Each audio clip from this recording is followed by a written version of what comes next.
Ladies and gentlemen, welcome back to the House of Representatives for our weekly update. This is your State Representative, Carrie Condotta. First, thanks for all the emails and all the correspondence you've been sending over. We've been trying our best to get answers back to you as fast as we can. The stacks are amazing. And most concerns revolve around state parks. Seems to be one of the most popular emails we get supporting state parks. And of course, as a user of the state parks and a big fan of state parks, we absolutely support those. We don't want to see any state parks closed, and we don't think that it's necessary to do so. The fact of the matter is it's a very small amount of money relative to the larger budget, and we think there's a little bit of politics being played on this issue to make things maybe a little more painful than they should be. In the end, we hope that we'll be able to save all the major parks. There may be a few that have to be mothballed, but for the most part, we think we can save them. There are some options on the table for additional revenue also, which we're going to take a look at. We don't think additional taxes right now is a good idea, but if there is a fee that can be incorporated as an option somewhere, we'll consider it. But we'll see. We'll cross that when we get to the final budget. Speaking of which, that final budget number will be coming out. The final budget will be coming out in the next few days, and we'll be reporting on that next week as far as what the final numbers are. There seems to be some variation between the House, the Senate, and the governor as to what the real numbers are. But let me explain something on the budget that's very important. You keep hearing this $9 billion deficit. I'm telling you, there is no $9 billion deficit. That would be if we wrote a $38.5 billion budget.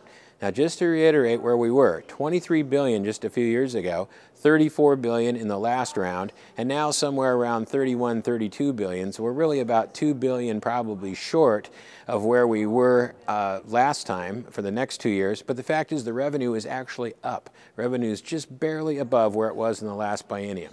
So in effect, the bottom line with growth and other inflationary terms, we're probably in a realm of about $4 billion actual deficit, and the federal government is sending us $3 billion in stimulus money.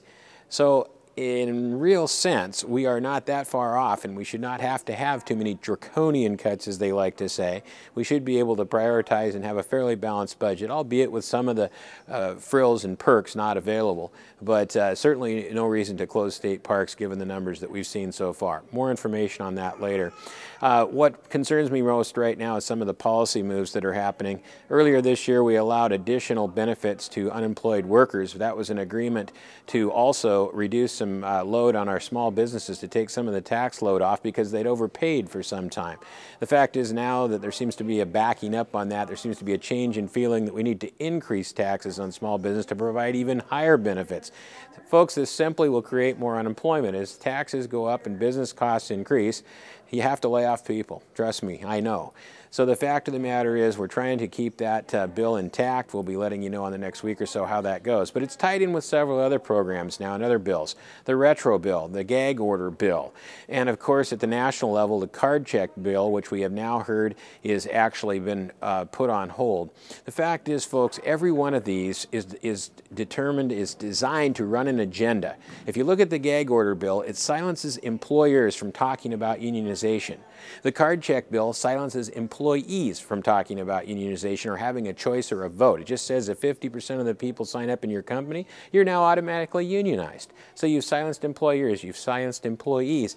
Then we have what's called the retro bill that was just introduced out of the blue recently. That takes all the money out of the opposition. This is the business group that funds the business side of politics. Their money is they're trying to restrict their money. And then last but not least, you've heard about the fairness doctrine, which restricts all public debate on the radio in terms of this issue. It's not a good scenario, and we'll keep you posted as this goes. But right now, we're keeping all four at bay. Thanks for joining us. We'll see you next week.